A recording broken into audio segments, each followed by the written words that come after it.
Yo, what's up, family? Before we start the video, please leave a like, subscribe, and share to any and everyone that you can. Just when we out there a little bit more. With that being said, let's get right into the video. Alright, how y'all doing? I hope y'all doing good. If you're new here, welcome. If you're not, make sure you take your shoes off before you come out. In this Celtics, let me just read y'all some numbers right quick. Over the last 10 games, the Boston Celtics have the league's #1 scoring defense. They are holding opponents to 95.7 points per game in 2026. And probably even more crazier than that, teams are shooting 41.3% from the field in the Celtics' last 10 games. 6 of the last 10 games, they have held teams under 100 points. And the Suns just scored 81 points in 2026. So that just lets you know, just from the basic stats, like how good this team has been. And the Suns, Joe Mazzulla said post-game that the Suns get a lot of easy points off cuts, off back doors, because Jordan Ott is also a really good coach. And the Celtics were prepared for that. They talk a lot about Celtics University. Shout out my boy Jackson Moan for dropping that incredible article on that. And he's talked about Baylor Shaman, his understanding of tendencies, him gaining trust through his work off the court, and then being able to process that stuff and relay it on the court. Right here, the first play of the game, they try to get Jalen Green going on a backdoor cut. Baylor Shaman completely takes it away, and it leads to a 3 by Derek White. All right, so something I noticed in this game, Neemias Queta's communication, well, his overall game in this game was great, but his communication on the defensive side as the backline defender was just tip top. He was screaming ice a lot in this game, and when you tell an on-ball defender to ice, it means to ice a screen. It means to shade yourself to the side of the screen so the handler can't use it. So Queta, I believe you can see his mouth. Yeah, you can see him yapping right there. But as Neemias Queta saying, is Baylor Shaman's going to jump to the side that he thinks the screen is on. So Mark Williams isn't close to him, but he is on this side. So Baylor Shaman jumps to that side. And the pressure that Baylor Shaman has been putting on everybody this season, on the ball, off the ball, has just been really relentless. But that forces this guy to drive into Neemias Queta. So if he properly ices the screen, that means he can't go that way. So he's going this way into Neemias Queta, and he packs it and knocks it off of Jalen Green. I say the Suns start their slob action. I need us to start our plays like that. I like that. That's a little double zipper right there. I don't know. But Ron Harper Jr., man, it is so impressive to see a guy that's on a 2-way contract, that's played most of his season in the G League, come up to the NBA and in multiple occasions be able to start in this league and be impactful. His rebounding, his defense, his 3-point shooting, a good thinker of the game. He has a high IQ. One thing that really jumps out on the page, you can kind of see it right there, is like his go-go gadget arms. He's 6'4", but he has a 7'1" wingspan. That is the 4th highest positive height to wingspan difference in the entire league. When you go through that list, it's all centers, and then it's just Ron Harper Jr. there at like spot number 4. And he uses that on the rebounds here, does a nice job against Colin Gillespie, and I guess gets a block, but nonetheless, great defense. And the very first thing a defense needs to do when another team is running is stop the ball. Look at your nimble 7-foot center. I talked about this in the last game against the Lakers. Queta, his nimbleness, being from Portugal, the only player from Portugal ever. His first sport is soccer, so you know he can change ends, he can flip his hips and backpedal without losing a stride at 7 feet. So he does a great job of stopping the ball, putting a hand up, and this team is just so together, man. Every time somebody gets beat, they're pill switching. Somebody is always there to make up for their brother's mistake, right? And as Mark, and you cannot turn your back on the Celtics. I wrote about this again in their game against the Wizards early on when I was there. You cannot turn your back on the Celtics. Mark Williams spins, Ron Harper Jr. and Neemias Queta comes over there. Something else I talked about in my last defensive video with the Celtics versus the Lakers is rear view contest. The Celtics, Sam Hauser, Baylor Shaman specifically did a great job at rear view contest. You know, Luka Doncic, Austin Reeves, they're going to create advantages when they get pick and rolls, and they're going to try to crab you and be crafty when they get you on their back. The Celtics did a nice job of being relentless, chasing that, and Derek White does this here. Colin Gillespie gets space off the screen, but Derek White smartly doesn't foul, and that contest is actually a block. And for the most part, man, the switching was so crisp. These guys knew when to switch on handoffs. The Celtics took away a lot of opportunities for the Suns to get into their first handoff option because they were switching high and they switched on time, and their ball denial was also really good. So here we got Mark Williams with the ball in the pinch post. You're gonna have Royce O'Neal turn into the screen to get into some zoom. Yeah, to get into zoom. But then you see the switch there, Sam Hauser, right? We can't be sloppy. You see Sam Hauser with his hands on Royce O'Neal, switches that, right? He passes him off to Jordan Walsh, so there's no switch pocket here for Royce O'Neal to slip into, right? So then they try to get to Jalen Green, and you see how close Sam Hauser's playing him, right? He's playing him super close. Mark Williams can't get the ball, forces him to pick up his dribble. Again, ball denial, you can't get the ball to him, so that forces him to give it back to Royce O'Neal at the logo, right? So they just get into a pick and roll. Then again, great defense by the Celtics. They throw it up, but they can't get it. All right, so I talked about their switching being basically Teflon for majority of this game. This is the one instance that it was not, right? So a little bit of a hiccup here. I don't think Ron Harper Jr. thought Derek White was going to get over this screen as well. You see how he gets all the way over, stays connected, does a phenomenal job of staying connected to Jalen Green, forcing his drive to stop. But that does cause Ron Harper Jr. to be one step or two steps really too close to this side, which will give Grayson Allen the lane this way, right? He tries to get back, but look at this pill switch right here. Again, everybody is together. This is 5 people on a string on defense, helping each other out when somebody gets beat. Peyton Pritchard notices this early, gets over into the lane. Ron Harper Jr. peels off to his man, and great defense by Pritchard. And Pritchard did not shoot well in this game, but he was that bulldog that we used to see defensively, picking up 94 feet, just getting in the guy's chest right here. Does a phenomenal job on Jamari Bouye, forcing to pass the ball. And then again, Ron Harper Jr., Jalen Green tries to ISO him, crossovers, that drive has to be stopped. And then a nice contest with that long wingspan.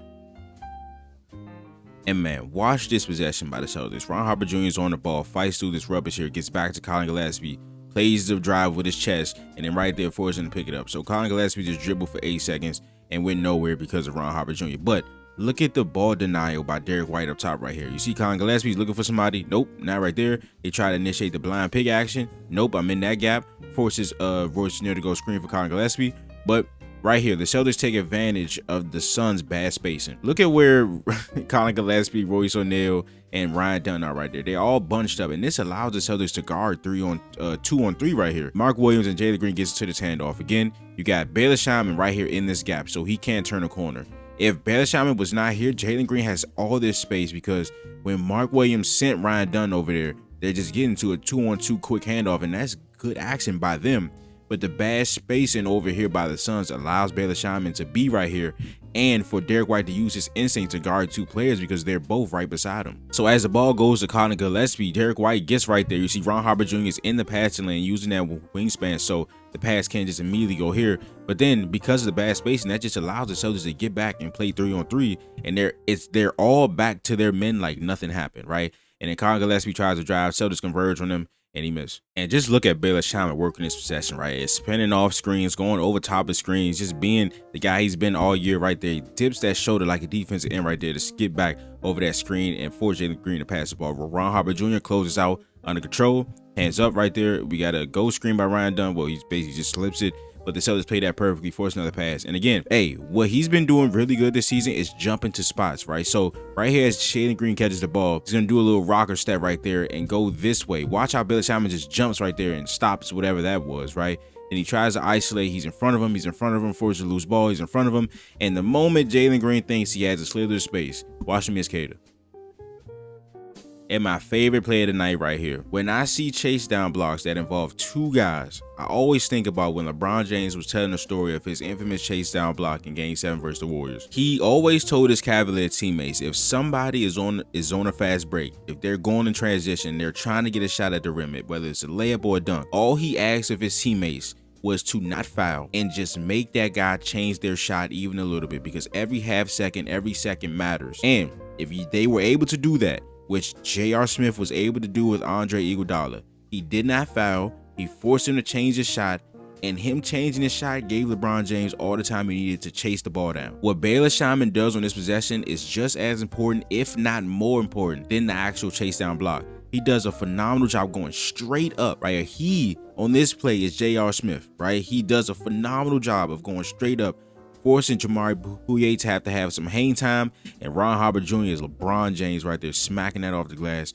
and Ugo scores right after. But best part about this to me, man, this is truly a combination, right? This is a togetherness effort right here. I just made up some shit. This is a pure togetherness play right here. They need each other to make this work. And you can see that by the dap up after.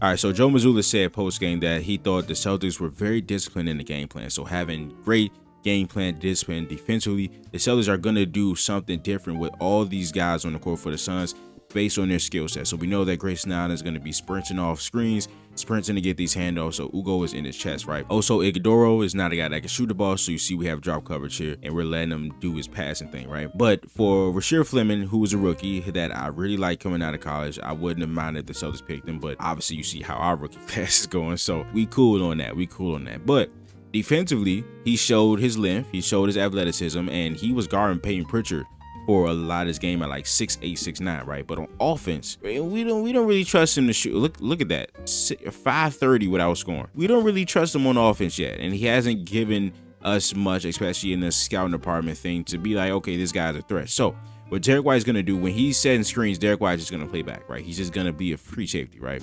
Rasheed Fleming had a couple threes in this game. No, he had a couple attempted threes in this game. I don't think he hit one, but the Celtics were just letting him shoot. But this is what Derek White is able to do when he guards somebody like that, right? He's able to cut this off, right? Grayson now turned the corner, and he's not turning the corner anymore because he saw Derek White. If you somehow get to the paint, everybody's on you. All right, sure, good job by Bayless Shaman pressuring Grayson Allen, but he does a great job. They're going to twirl into that right there. Now, this is game plan discipline right here. What we do know about Amir Coffey is right now he's shooting 26% from three, but he's shooting 52% from mid-range. And I believe he hit 2 mid-ranges before this point, or 1, I don't know. But did definitely hit 1, but the numbers show that he is not a great three-point shooter this season, but he has been great in the mid-range, right? So look at the game plan discipline by Sam Hauser. We're going under, we're going to play a little peekaboo, but you can shoot that 3 if you want to, bro. And again, his instinct is just not to take the 3, go to the mid-range. Sam Hauser just meets him right there.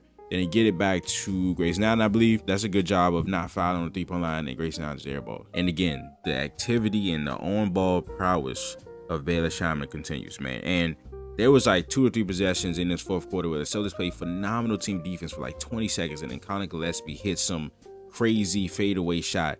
But if the offense is going to be that hard for you, the Celtics are doing their job. So here they go to skip zoom for Colin Gillespie. You see the switch right there. Bayless Shaman meets him right there, right? But look at this. Boom. Absolutely blows this up again right here. Fighting over the screen, or trying to fight over the screen, and just completely blows this up, knocks the ball loose. He tries to go over there. Colin Gillespie does a good move. But again, Shaman just gets back in front, and he can test well. That's very tough by Colin Gillespie. All right, so some more good team defense by the Celtics. We got Bayless Shaman on Jalen Green. He's going to space out to the wing so they can get into this pick and roll. Great job by Peyton Pritchard to turn the 3-point attempt. Colin Gillespie thinks he has some space right here, but Peyton Pritchard puts that hand up to turn that attempt right there, and he gets off the ball. So now we have delay action by the Suns. We got Oso at the top with a lot of action going on both sides, right? But look at the ball denial here by Ron Harper Jr. Nope, I'm in your chest, can't pass that. And watch this by Shaman. It's over that screen, right? But Ron Harper Jr. sees that Jalen Green is able to turn the corner right here, right? So he's going to sink in. You got Neemias Queta coming over there. Again, if you somehow got into the paint, people were really converging on you. They were going to force you to take a tough shot with 3 or 2 contests or pass the ball out. But look at the instincts here by Derek White, right? So he sees Ron Harper Jr., he sees everybody in the paint. And the moment he sees that ball go out, he sprints to the top of the key on Royce O'Neal, and they force a 3. Another great defensive possession by the Celtics, man. Watch this. So we got a switch right here. We got Queta talking to Bayless Shaman. So he comes over to that side of the screen, but also does a good job of changing the angle of the screen, right? But Colin Gillespie felt right there that hand on his back so he doesn't shoot the ball, right? So Royce O'Neal gets it. They get some good action, good pass placement by Oso right there. But again, if you somehow get into the paint, 3 Celtics on you. Got Derek White right there, Neemias Queta right there. Derek White coming off of Rasheed Fleming, right? And he's not really much of a threat on offense at this point in his career, so that's cool. But Bayless Shaman does not close out square. So if you were square, the feet will be really balanced, but he closes out to this side and he jumps to that side. So Colin Gillespie has an opening to drive here, but watch this pill switch. Nope, nothing here. Just get right back, force a pickup. You see Jalen Green right there trying to get the handoff. Peyton Pritchard, great ball denial. He gets it to Royce O'Neal. Nope, pill switch. And then look at Colin Gillespie. Like, I don't care that he made that shot. That is perfect defense by the Celtics. And last but not least, we got great defense and we got some more teamwork on the block shot. Watch how look at how bro, Bayless Shaman staying connected on that on-ball screen to Jalen Green right there. The drop coverage by Neemias Queta being right there for Jalen Green to stop. And Bayless Shaman is able to get back in front. And again, listen, man, if you somehow got to the paint, I've been saying this the whole video, if you somehow got to the paint, Whoop-de-doo, because now you got to go against two guys, and they both should have got a block. I was kind of scared for Ryan Dunn right here when he fell like that, but he was able to get up. But the 4-on-5 right here, Kata does a phenomenal job. You see, we got 3-on-2 on this. Kata's job is to run straight to the rim, to take Colin Gillespie out of this equation on the perimeter. So now we have a 2-on-1, and Belsham hits a corner 3. But that is a video. If you enjoyed it, please leave a like, subscribe, and share to any and everyone that you can, just so we get out there a little bit more. And I will see you guys in the next video. But this is Nick. Peace.